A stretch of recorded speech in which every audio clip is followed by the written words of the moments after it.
자, 이재명 대표가 조사를 받기 전에도 그랬고 오늘 민주당 지도부도 검찰은 비회기 중에 구속영장을 청구해달라 그렇게 요구를 한 거죠. 그러니까 정기국회가 열리는 9월이 아니라 이달 안에 영장을 쳐라 이렇게 압박을 한 겁니다. 자, 그런데 민주당 뜻대로 영장 청구 시기가 결정될 수 있을지 지금부터 서주민 기자와 함께 자세히 짚어드리겠습니다.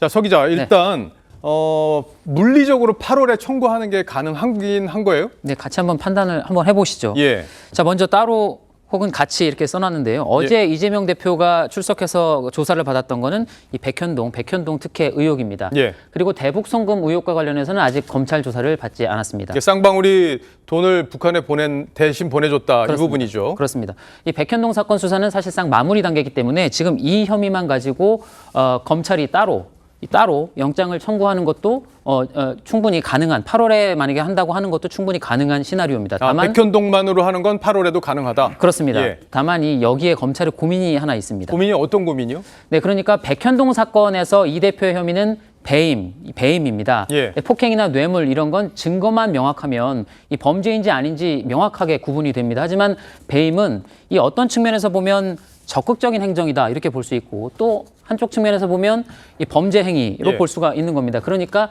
법리적인 구분의 경계가 조금 모호하다는 얘기입니다.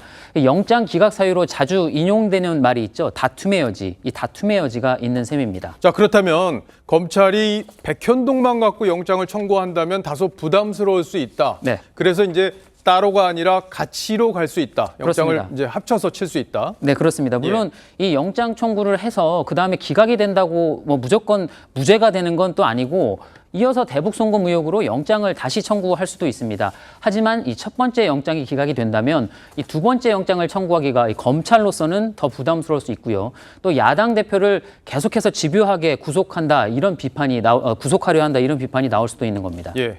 자, 그러면 두 개를 합쳐서 영장을 칠 가능성이 결론적으로 높다 이렇게 지금 진단하고 있는 거죠. 그게 바로 검찰로서는 가장 안전한 선택이 되는 겁니다. 예. 두 사건 중 하나만 소명이 돼도 영장이 발부가 될 수 있으니까요.